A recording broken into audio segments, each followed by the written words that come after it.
इसलिए साधु कहते चिंता मत कर, तेरी बनत बनत तेरी बनत बनत बन जाई।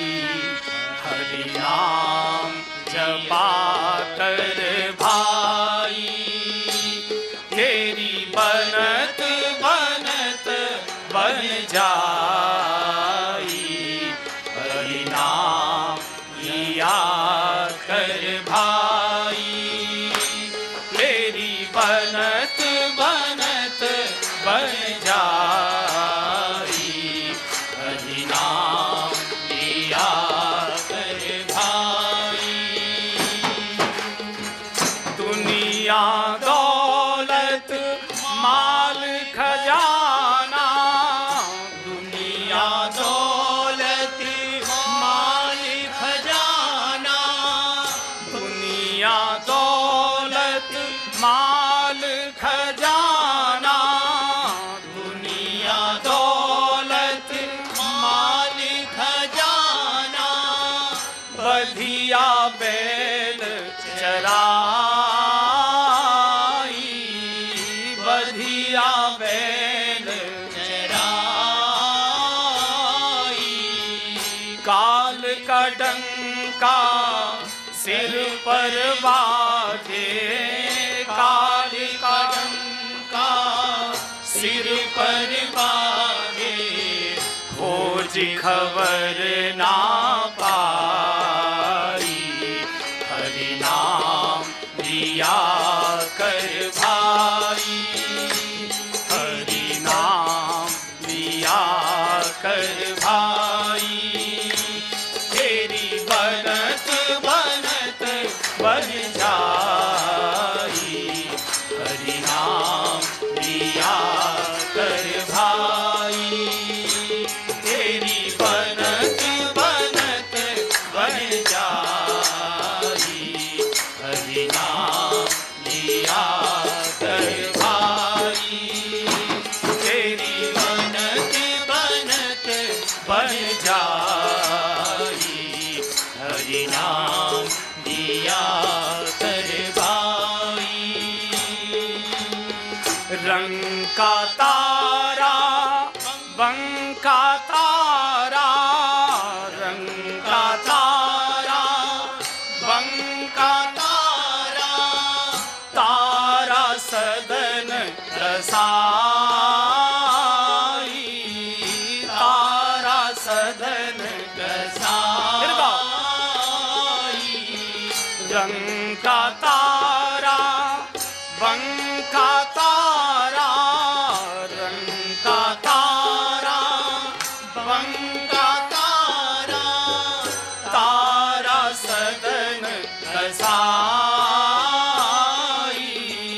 तारा सदन रसाई।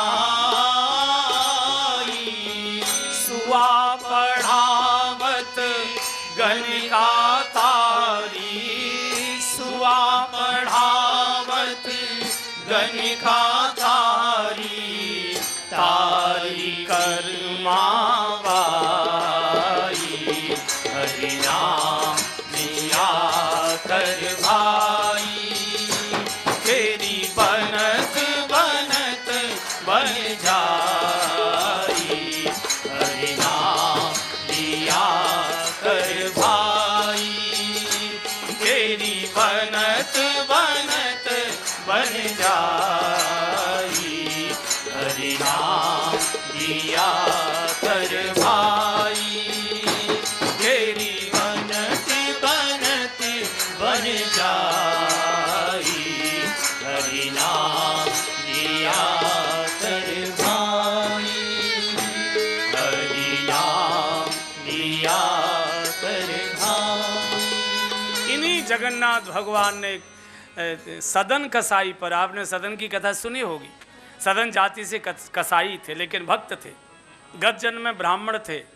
एक अपकर्म के कारण से उनका ये जन्म कसाई के रूप में हुआ, उसमें मैं नहीं जाऊंगा। जगन्नाथ भगवान का दर्शन करने की इच्छा हुई। बड़े सदाचारी थे, बड़े सदाचारी। सालिग्राम से ही मांस तोलते थे, सालिग्राम की बटिया, और जो भी मांस लेने आए 1 किलो मांस मांगे तो सालग्राम की बटिया 1 किलो की हो जाए, कोई 2 किलो मांगे सालग्राम की बटिया 2 किलो की हो जाए। सालग्राम जी से ही ये करते थे। एक साधु ने आकर देखा, अरे तो सालग्राम है, बोले भगवान है ये, हाँ इधर दे। तो वो साधु ले गया। बाद में रात्रि में भगवान ने साधु को स्वप्न में कहा कि जाकर चुपचाप दे आ, नहीं समझ लेना खबरदार, जितना सुख मुझे वहाँ मिलता था मुझे तेरे पास नहीं मिल रहा है। तो अगले दिन वो साधु दे गया, बोले भैया संभाल तेरी चीज़ तेरे पास है। एक बार इनकी जगन्नाथ दर्शन करने की इच्छा हुई। काशी में निवास करते थे। पैदल के रास्ते चलते चलते रात में गांव में ठहरना पड़ता है। तो एक घर के बाहर एक महिला खड़ी थी। उन्होंने कहा कि देवी हम तीर्थ यात्रा जा रहे हैं, रात्रि को हमको रुकना है, आ गया हो तो रुक जाएं। रूप स्वरूप बहुत अच्छा था, व्यक्तित्व तो बहुत अच्छा था। तो बोले ठीक है रुकिए।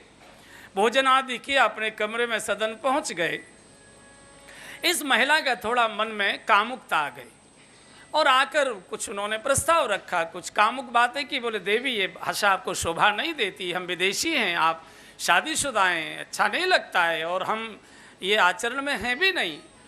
अब वो कामुकता के आवेग में और ज़्यादा आगे बढ़ने लगी। बोले आपके पति हैं घर में, अच्छा नहीं लगता, आप विवाहित हैं, ये शोभा नहीं देता। तो जैसे कहा तुम्हारे तो पति हैं, अंदर गई और पति को फरसे से काट आई।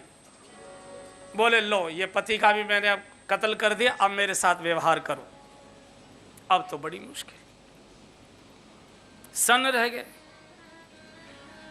इन्होंने खैर जैसे तैसे हाथ जोड़ जाड़ कर मना किया। जब इस स्त्री को ये लगा कि ये पुरुष ने मेरी बात नहीं मानी और मेरे पति भी हाथ से गए, तो आकर द्वार पर हल्ला मचा दिया, अरे मोहल्ले वालों मेरी रक्षा करो, बचाओ बचाओ, देखो क्या अनर्थ इस आदमी ने कर दिया। ये तीर्थ यात्रा का बहाना करके मेरे घर में आ गया, मेरे पति की हत्या कर दी और मेरे साथ ये दुराचार करना चाहता था। ऐसा जब हल्ला मचाया तो लोगों ने उसकी बात पर भरोसा कर लिया, भाई ये तो कोई झूठ तो बोलेगी नहीं, और पति की हत्या हुई दिखाई दे रही है।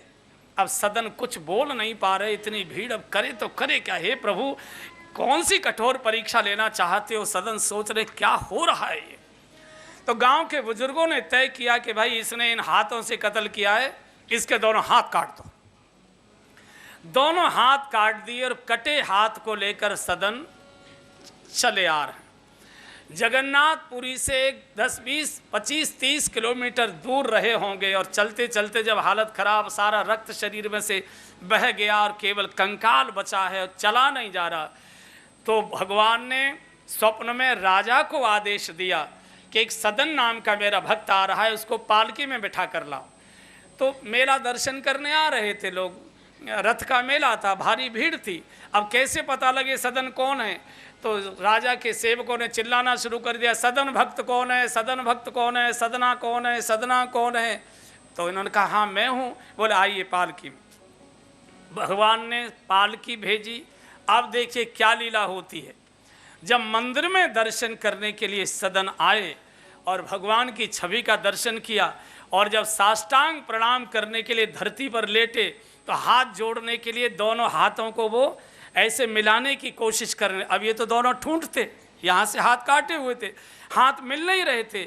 और जैसे जैसे घिसे धरती पर, पत्थर पर घिसने लगे और रक्त निकलने लगा। और बहुत जब दुखी हुए कि भगवान के दर्शन के समय मैं भगवान को साष्टांग प्रणाम नहीं कर पा रहा हूँ, हाथ नहीं जोड़ पा रहा हूँ, जब बहुत श्रम हुआ तो जगन्नाथ भगवान ने अपने दोनों हाथ लंबे कर दिए और दोनों हाथ तैयार कर दिए इनके, आओ सदन मेरे पास आओ। और सदन के वही दोनों हाथ हो गए यहाँ से काशी लौटकर। इसको कहा है सदन कसाई। यही जगन्नाथ भगवान इस कलकाल में भारतवर्ष के जितने तीर्थ हैं, जितने धाम हैं, जितने द्वादश ज्योतिर्लिंग हैं, जितने भी भारतवर्ष में तीर्थ हैं, सभी की महिमा है, सभी महान हैं। लेकिन इस कलिकाल में सभी तीर्थों से सर्वाधिक अगर चेतना कहीं है तो जगन्नाथ भगवान के यहाँ सर्वोच्च इस कलयुग में यही माने जाते हैं। ये चारों धामों में सर्वोच्च धाम है ये जगन्नाथ भगवान। जागृत देवता इन्हीं को माना गया है, बाकी भावना के हैं। ऐसा हमारा सबका सौभाग्य। भगवान शिव पार्वती जी को कह रहे हैं देवी कब कब भगवान निराकार से निराकार हुए, अब इसका दर्शन कल आपको कराएंगे। इस समय कथा को विराम देते हैं। 2 दिन हो गए हम लोगों ने स्तुति नहीं गाई है, आज स्तुति गा लेते हैं, फिर सूचना होगी, फिर आरती।